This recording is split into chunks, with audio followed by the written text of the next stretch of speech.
Welcome back, folks, to the Get a Grip on Lighting podcast. Yeah, that's right. Get a grip on lighting. You know it. You feel it. You're with us. Hey, folks, before we get into, well, actually, you know what? John Arthur Wilson's on the show today. If you know us, you know John. He's been around with us, and he's coming on hot. It's going to be a good show. But before I get into that, we got to get into TCP, man. Look, they're developing some seriously good products. And I love it because they're developing a lot of sustainable products, Greg Eric. We're talking They are. sustainable lighting when we're talking TCP Right. And we were just at Light Fair live from their booth, a from week their ago, and booth. we talked Ooh, about their corncob killer, which is exactly that. It fits the profile of a standard HID bulb, size, shape, everything. 200 lumens per watt, LED, 22K, 4K, 5K, and a whole variety of lumen packages. And sizes. What do we talk? ED17 all the way up to BT 56 or whatever the 57. hell it is. 57, yeah. 57. No, not what the hell it is, brother. We know what Oh, that sorry. is. We Yes, know yeah, yeah. what that is because we've been in the game for a long time. You know what? I really appreciate what Alice and the crew are doing down there because people think like it's, in some ways, look, oh, yeah, look at that. It's an LED light bulb. But, dude, ripping out fixtures and throwing them in the garbage is not sustainable. We got to stop that. Can't always rip out the fixture. You got to keep things in place as much as possible. And no, that doesn't mean that we're against new fixtures, but it means that sometimes, man, you just got to be able to screw a light bulb into that thing and keep it where it is. And we're not sending stuff all over the world and digging up new materials and all this kind of stuff. So Ellis has always been for sustainable lighting, and that's why I love TCP. So go to tcpi.com, folks. That's right. And of course, the National Association of Innovative Lighting Distributors. That's right. Where lighting means business, brother. Where lighting means business. Come on, man. Join us. Get in. We got a convention coming up September 13th to 16th, Dallas Market Center. It's hosted by Super Butters. That's right, Super Butters. You can find out who that is. But for right now, welcome back, John Arthur Wilson. Hey, fellas, good to see you both. Fun to be back in the saddle, such as it is. It's good to see you, man. Greggy, I'll go over to you for the beginning. Yeah, well, we were starting to show off, just kind of catching up on where things are at, and I had a question that came up. Your company's called Fernhill Shopworks. What does that mean? Who's Fernhill? Yeah, well, man, you caught me at a bad time for it. I founded the company when I was working right off of Fernhill Park. Used to live directly on this beautiful, picturesque park in Portland, Oregon that was called Fernhill. So that was kind of the origin namesake. The Shopworks is that I love building things, being productive, and the works is like making stuff work, providing value. So I didn't want to just when I was creating a company and thinking about like, what do I know about consultants and what do I want to do and deliver? Like the Shopworks, it's like something tangible, something put your hands on. That's something Mm. I generate. It's like hands-on learning resources, right? Make them in the shop. And the works is like it's because the stuff works, right? So I try and apply that whether I'm doing sort of like graphic design approach, whether basically shaping and telling people stories, trying to communicate a competitive advantage or whatever I'm doing. Uh, like it's got to work. Can't just be fluff. So that's it's kind of a mismatch. But Fernhill Shopworks. I just moved off the park though, dude. I don't know if I'm gonna have an identity crisis or not. I'm just sharing. You called me out while I'm working through it, so we got to Yeah, move on yeah, from yeah. that. Okay, so it's Shopworks, whatever. Fernhill made sense at one time. Are If it you a doesn't, who cares, hipster? right? Like, let's be honest. Are you a hipster? Oh man, I mean, I take umbrage to that statement. Like, are hipster? They're the worst. Are you kidding me? Are Well, you like, asking that because I'm in Portland?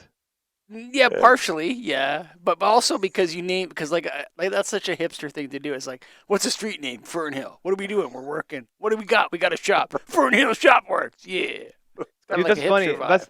That's like how my 4-year-old daughter names stuff in the car. She's like, window tree street sign, and Yeah. it's yeah, okay. So, yep, yep, yep. So let's talk about the Shopworks part of it, at least what you do. And I've seen firsthand some of the things you do, but what are tell us about some of the projects you've worked on. Yeah, yeah. No, guys, this is fun. So, all right, I mean, let me start with like, one of my biggest clients, and this has just taken me in a lot of different directions. But in the Pacific Northwest, my backyard, we got the Northwest Energy Efficiency Alliance, and my background is coming out working with utility programs, really trying to be a bridge to industry. So that was things like managing trade ally networks, making sure, people, hardworking folks, distributors such as yourself, love the distributors and these trade ally networks. They are the backbone of them. Hmm. It was doing those trainings, it was setting all that stuff up. And so I had years and years of being a part of witnessing, learning about adult education, all this stuff, right? And increasingly, as the market transformed, and especially controls, we've been talking about them for just, it seems like a lifetime. Like it seems like longer It than I've does. been in the industry. We've been talking about controls. And I just watched time and time again, like PowerPoints ain't getting the job done. And even what the manufacturers were bringing to the table as their demonstrations wasn't getting the job done, at least in my opinion. So one of the coolest things I got to do in my career, the last 3 years before I went independent, is I was working for the Lighting Design Lab up in Seattle, Washington. They're actually part of Seattle City Light. They got a long, storied legacy up there. They've done a lot of cool stuff, but one of the coolest things they were doing that I got to be a part of was these hands-on workshops for lighting controls. One of their senior lighting specialists, Sean Dara, he had put together these hands-on boards, and I just saw how people like reacted so much differently. And what was cool about this too is there was multiple systems available. So you'd bring people in, you'd talk to them, but they were doing it. They were touching systems, and that's really where you were seeing them have these moments. For me, that was like a light bulb went off. The stars aligned for me a couple years later. But the Shopworks part was really seeing this opportunity to build hands-on resources that, multiple folks, for utilities to support their programs, for rep agencies who are interested in like selling more product. It's fun. It's fun. That's so it's and then it's telling the story, because there's the value proposition for this stuff is amazing. We all know it, but it gets lost because we're too close to the weeds and stuff. So it's helping people pull up and communicate better. So I'm glad you've ditched the interview with a vampire vibe. Um, I'm not. I like that vampire. that was a good vibe. I was ready for it today. I was waiting. But you know what's interesting is like controls education. That's a or controls advocacy is part of it with you. Like it's not just education, but it's also an element of advocacy, is it not? No, it is. It is advocacy, and that's actually. I mean, I'll say this. I feel fortunate in my line of work, and this is with some of my clients who have adopted that position, and I'm working on their behalf, because it's kind of a fortunate position where I'm not selling this, and that's why I'm not as close to it as a lot of the people who are developing resources who sell it. It is advocacy, and it's advocacy because I don't come strictly out of the lighting world, even though I've been in the lighting world for at least 15 years. I really come out of the energy efficiency, the utility, and the sustainability world. And advocacy is a pillar that you find in that community that is adjacent and supports industry directly, but you don't find it quite as much. It's a luxury. It is a luxury to have in industry to say that, or you're Mm, just selling something. So here's what I'll say about that. The cool thing there is it just lets me stay objective. And I mean, I think, mm. speaking for myself, that's my biggest competitive advantage. I love getting to work with the industry folks, but when you talk to a bunch of different people who do the same thing, there's something like 30, close to 40, I bet, if we really counted them all up. There's like 40 different companies offering networked lighting controls out there, guys. That is insane. Hmm. That is insane. There's like 40 companies basically all doing the same Insanely thing. low or insanely high? High, insanely I high. feel like hi. It's super high. So 40 different systems? Yeah. Yeah, Okay, that's that's why it's high. ridiculous. Yeah, because 40 they're all different over the board. systems that all basically are doing pretty much close to the same thing. Now, you could say there are 10 or 15 of them that offer the highest capabilities, the highest range of capabilities out there, right? You could say maybe 10 of those are only on the, standalone range. But here's something fun. Well, I Here's mean, something cool. let me hit you with this. That sounds like a solution looking for a problem. Tell me what you You know mean. what I'm saying? Like when there's 40 different people out there all making the same thing, and they all have like a sales proposition to you, and they're all looking to lock it into their system, and like listen, guys, and I'm just going to speak to the people that make lighting controls. If you guys think that you're going to be the Google or the Apple of lighting controls, stop drinking booze and working. Like, seriously. Like, you guys are way better off coming up with a standardized protocol where everybody's parts are interchangeable. The market is enormous beyond your wildest dreams. There's We so see, much yeah, business you're out right, there. Michael. You're right, but we see only tiny. There are tiny visions of that. There is tiny. I mean, even the Zigbee cluster, some of the Bluetooth clusters that are out there. I agree with you, but Michael, I'm telling you, the market's going the opposite direction. It feels like it's going the opposite direction.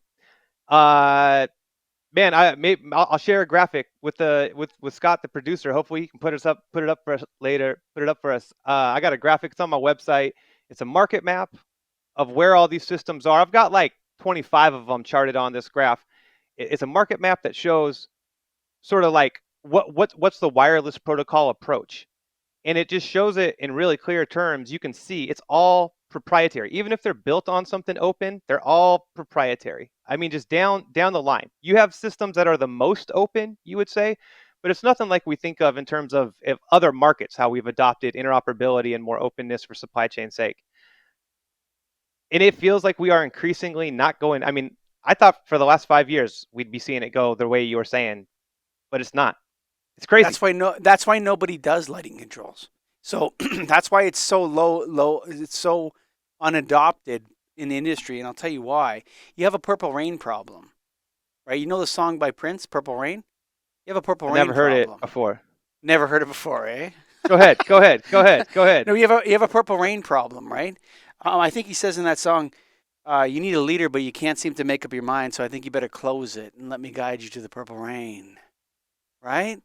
Got to close that. You're not going to dominate the world with your little software in your system. You got 5 developers or whatever it is that you're doing, and everybody's going to adopt your protocol, and everyone's going to be a loser. Listen, we're talking about critical infrastructure here. It's not a cell phone. It's not a laptop computer that you get a new one. It's a MacBook or Ubuntu, or it's a PC, and there's 3 systems out there, and it's whatever. This is critical infrastructure. It needs to be maintained. It needs to be field repaired. It needs to be upgraded, and people need to be able to get parts easily. Anytime you're trying to lock that down, you're never gonna win. No Michael, one's you're ever 100% gonna right. adopt that. You're 100% right. I emphatically agree with you, which I wish I didn't. I wish I could dig in. I got a question for you guys. I got a question for you and Greg that I was waiting for this conversation to have with you guys. So, something that I hear routinely from rep agencies, the big rep agencies in different markets. So, this is not just in my backyard, but they will tell me about, they'll say, hey, I see this up and coming company. Okay. So, these are people, let's just say, folks who already rep all the big names that we all know, right? I mean, I don't got to name them. We all know the big top tier 1 companies that are out there. Right? So they're obviously they got representation. When I talk to their folks, they identify. They'll tell me they're like, I got this other company. They're an up and comer. I like how they're doing it. Their system is better. That. And I've heard it directly from multiple people. They say we brought them on. Such and such comes back and says, hey, you can't carry them if you want to keep carrying us. And they basically force them, give them the boot. Head hits the desk. What's your guys' reaction to that? I mean, do you agree with that? Do you see that happening? Are you incredulous to that? Like, what's your reaction to that? Greg, do you want to take that? Or you want me to take it? Uh, well, I've got a few comments on it. I guess I'll chime in, I, but yeah, I would. go. No, I'm going to disrupt you here, actually, because I was Yeah, hoping you you. would Why say to did you me. ask? Why did you ask Greg if you Because wanted to talk? I would say we got to bring it back to I don't know. Biggie Smalls, man. We got to bring it back to Biggie Smalls. Super Nintendo, Sega Genesis. When I was dead broke, man, you couldn't picture this. Nobody cares about your system. Nobody cares about what you're doing. Lights need to work properly, dude. This is not Atari. You're not battling for the thumbs of the youth. You're talking about critical infrastructure. This should be like something that's on the President of the United States desk, actually, if you're serious about climate change or whatever you're serious about. This is a major place we need to go, and people are trying to be like, oh, I'm going to be the dominant player. No, you have no chance of that, actually. That's not even possible. Well, We so need that they don't have one a chance. language for everything. The question at hand is like, Michael, I agree with you. What I'm saying is these companies know they can't compete on that platform, so what they're doing is stifling competition by trying to squeeze out, not by trying to, by squeezing out, by using the clout they have to not let these other companies get any sort of market foothold. I mean, Mhm. I agree with you. It's a problem. I'm saying it goes even further, all the way down to how the major markets are controlled because of the way the North American market is. Mm. Yeah, and I don't think there's ever a way around that unless some governing body steps in, because it's always going to be my system is better and your system does this, and they are doing that. I know what you're saying, John. They are taking manufacturer reps and saying if you're going to work with them, we're going to move on. And then how do nobody thinks about the end user in lighting, and that's what always Hmm. bothers me is like Hmm. it's all about like look at our cute thing, look at what it does, but what's actually going to happen at the end. And today I'm going to give you an example. I'm working on a school project. It's a partial retrofit of a couple classrooms, special needs, and they want color tuning and dimming in the classroom in the same fixture. Not as easy as it sounds, even though it should be at this time. So I went with a reputable manufacturer who came back with their solution. And just today they called and said, but we have this other system that we could integrate in, and we think it would be better because it'd be less wiring. And it's another company. So now I'm dealing with two different companies, and me trying to think from what's going to happen down the line. They do two classrooms now. What in a year from now they're going to want to do the rest of the building? Are they still going to have that system? I have no idea. And like, how do you sell that to the end user and in good faith and be like, I trust this thing? I can't. I got to tell people, yeah, I can do this for you, but who knows if it's going to work next year, or who knows if you can do the rest of the building this way. You good with that? Okay. Yeah, let's do these two Yeah, that's a classrooms and problem. hope for the best. It's a That's a major problem. problem. Mm. Yeah.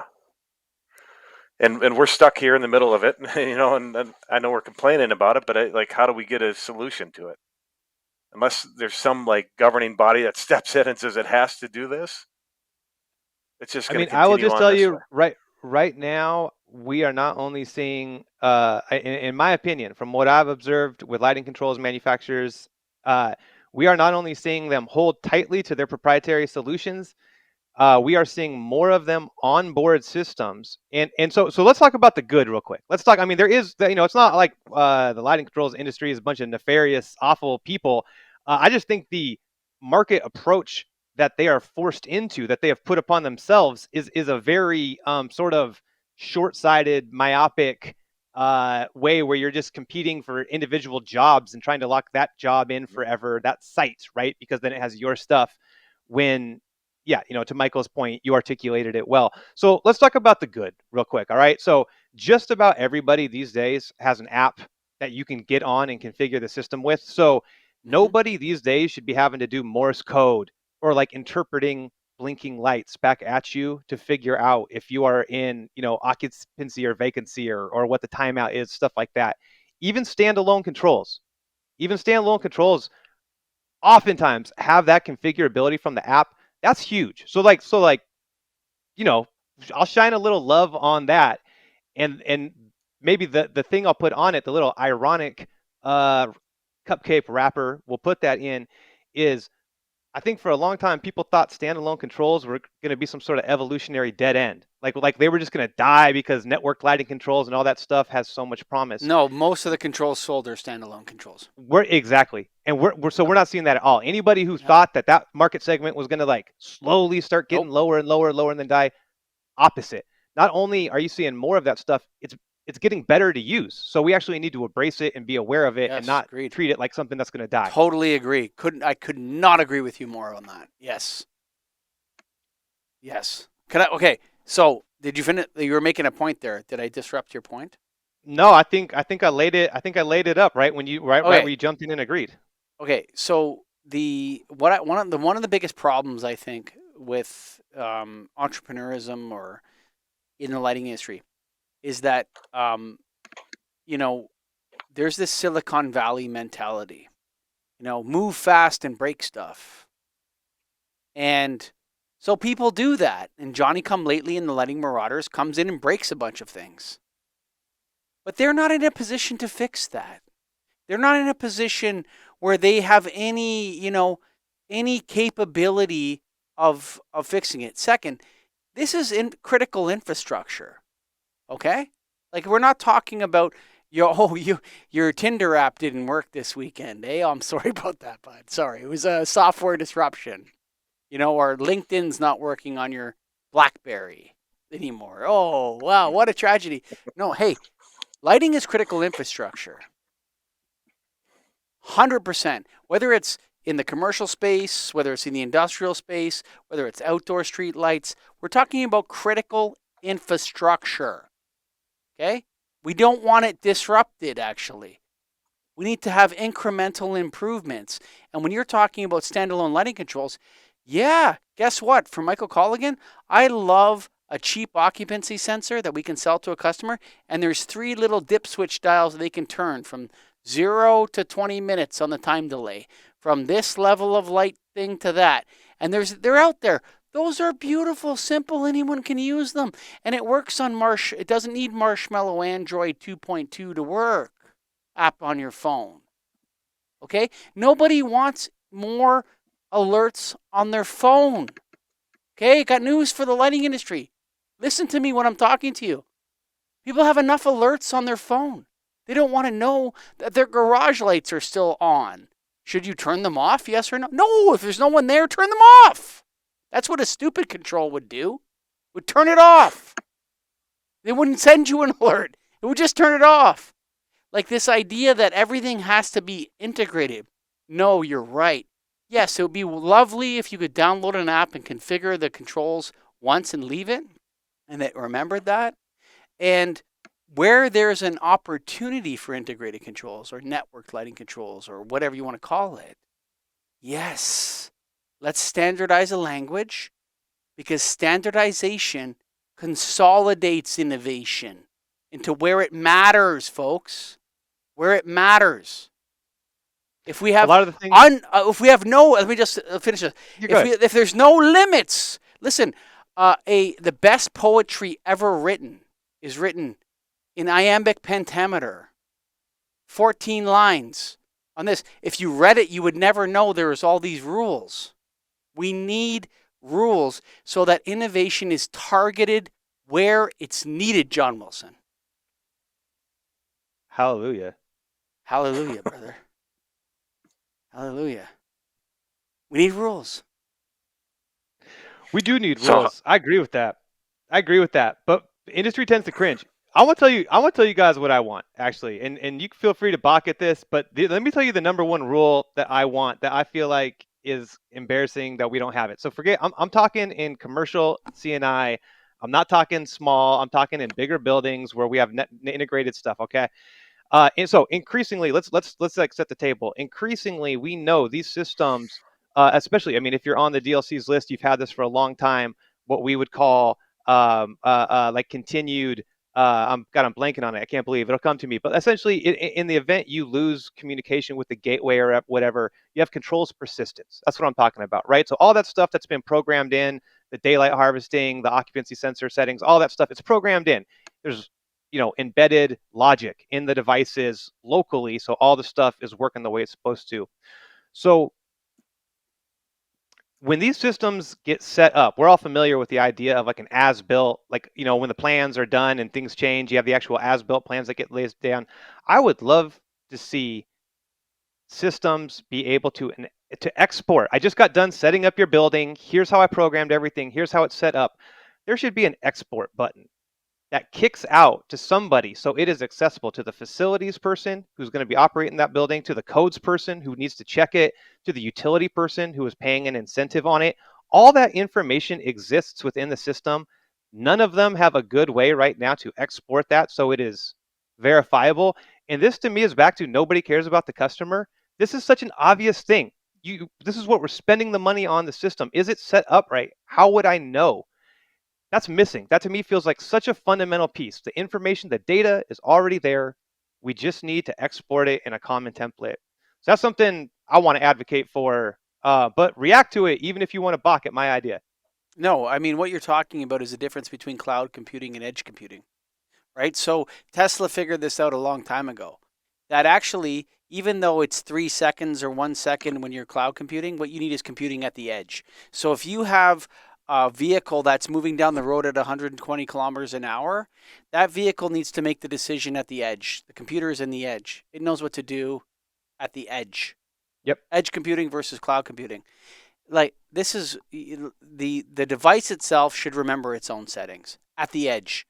Where the thing is, all this cloud stuff, cloud is great. We're not saying cloud is better than edge or edge is better than cloud, but there's a combination there that companies like Tesla and these companies that are moving forward in this world of connectedness and networkedness know that you need the power, not the power. Computing power can be stored in the cloud, but decisions are made at the edge.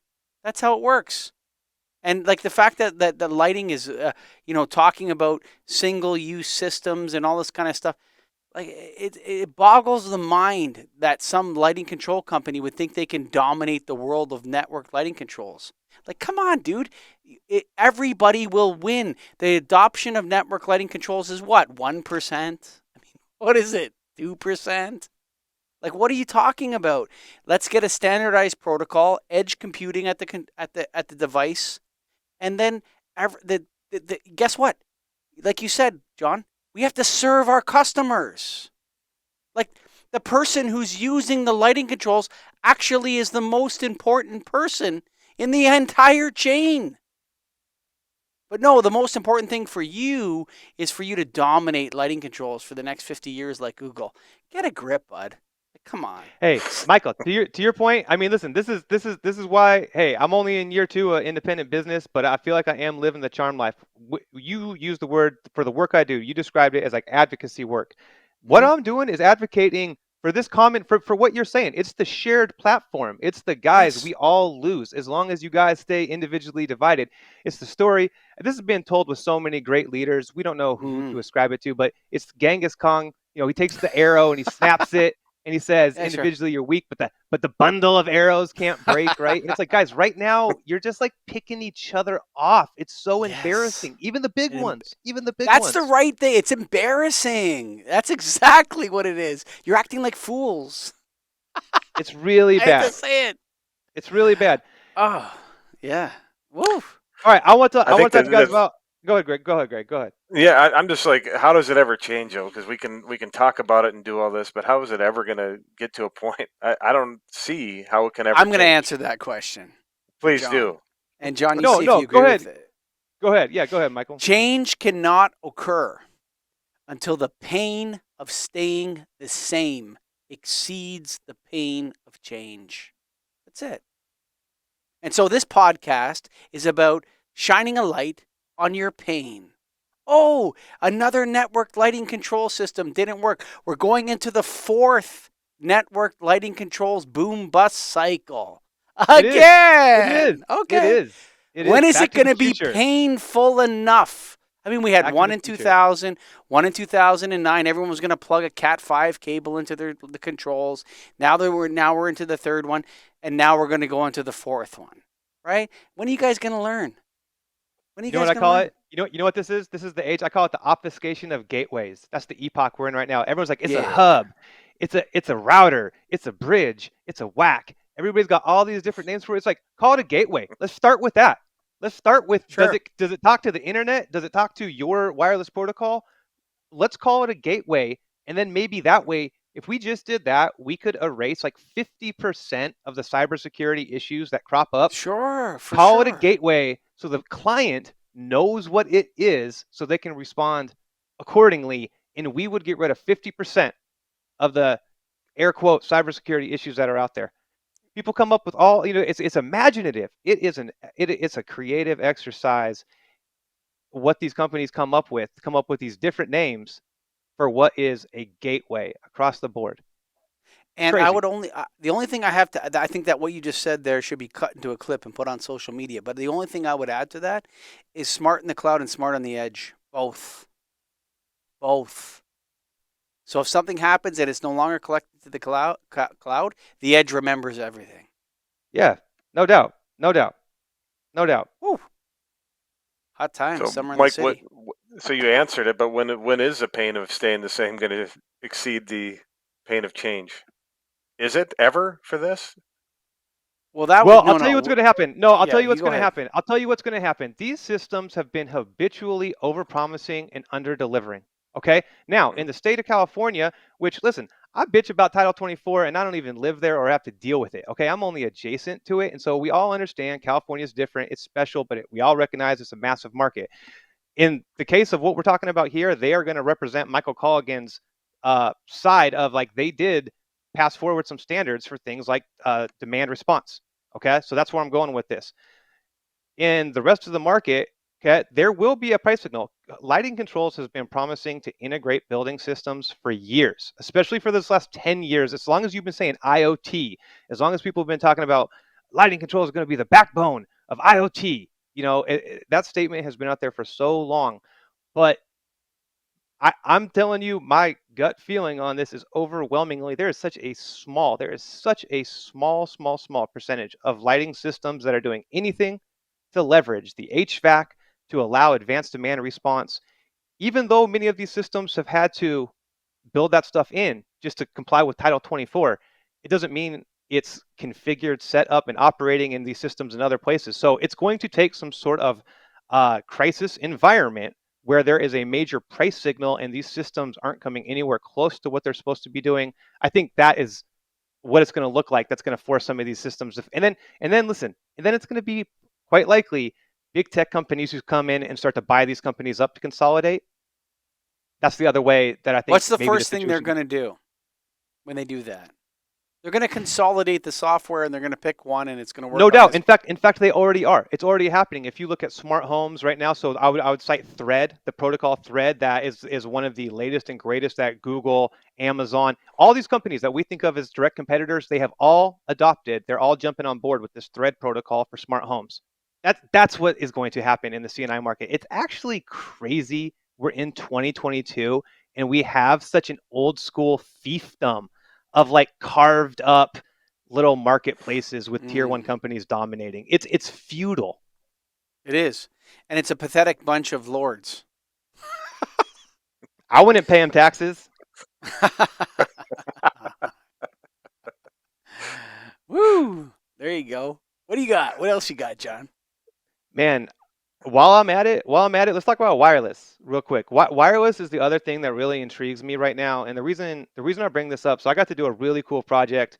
I called it like it was like a journal project with specifiers. It was like, why are you specifying what you're specifying, and what happens along the road? Like what happens along the way, right? Like you had this big job, you saw the opportunity to be this. What happened? We followed these projects for months and months. It was awesome. So during that process, when I was talking with all these awesome specifiers, and this is not just like this is design bid build, this is design build, this is different folks. Mm-hmm. One of the questions I would always ask is like, did cybersecurity come up? Was cybersecurity an issue? And uh, oftentimes it wasn't at all. Oftentimes people said it never came up, and there's actually something kind of interesting about that we could dive into. But what I want to talk about is the common response that I always got when it did come up. So when people were like, "Oh yeah, cybersecurity was an issue," right? Somebody brought it up, and then almost inevitably, and I mean like 99% of the time, when I would say like, "What was the issue?" right? Or how did you resolve the issue?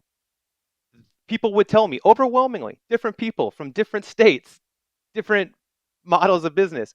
Oh, we just didn't go wireless. We just did wired. Mm. And so number one, that kind of begs two really important follow-up questions. Number one is like wireless in and of itself, or just avoiding wireless in and of itself, does absolutely nothing to address potential cybersecurity issues like whatsoever. I mean, like if your answer for solving cyber threats is to not go wireless, but you're not talking about how that gateway is getting set up or what it's connected to, or what the user authentication process is for setting it up for users, then you're totally missing the point. So the fact that that answer was so common and it seemingly misses like a huge part of what the actual risk uh, potential is, that was kind of alarming. And then the second part of that is, sure, there's plenty of jobs out there, applications where it makes sense not to go wireless. Okay, it's like we could all think of examples where it's like, hey, we're going to go wired, great. But if you're just writing off wireless for that sort of reason without really addressing cyber, but like you're just sort of superficially dismissing it, then you are also, by doing that, like eliminating part of the biggest value add to the, to the lighting controls, integrated networked lighting controls value proposition. The ability to reconfigure the space over the lifetime of the system. The idea that in spaces where you might want to have these network lighting control systems, whether it's a classroom, whether it's an open office environment, that you're going to reconfigure for space use. If you're taking wireless off the table to, just feel good about the cyber thing, then you're eliminating that part of the value proposition, which is one of probably the biggest value propositions, according to a lot of people we talk to, that flexibility that wireless gives you. So that was interesting. That was really fascinating. Well, when it comes to security, here's an interesting point. Okay, a couple years ago, I did like what I would say is an enormous lighting retrofit project at one building. Okay, maybe $500,000 upwards. It's a big lighting job. Okay, and it happened to be a company that was contracted to manage the real estate of a major U.S. in Canada, their Canadian branch, but a major U.S. tech company. And just it occurred to me on the Get a Grip on Lighting podcast that if somebody wanted to spy on that company, okay, why not be the lighting company that puts in all this lighting and connects it to the internet for them and then listens to everything they say and knows what every room that lighting is in and listens to it and sends it to wherever, Turkey, China, Russia, wherever you want. And they had no security checks on that whatsoever. And I'm sitting back as a knowledge worker. I'm a knowledge worker. I have subject matter expertise. And if I was a nefarious fellow, which I'm not, I could have, sent all manner, embedded all manner of listening devices and everything into that building, into every single room of that building to hear every conversation, right? Guess what, folks? We're going to lighting controls and security matters. It matters. And when you're on a bunch of different islands and what you're worried about is being the next Google over the other island, instead of worrying about how do we make a secure protocol and standardized language for all of this that is 100% secure and the customer can be assured of that, we're not going to get anywhere, John.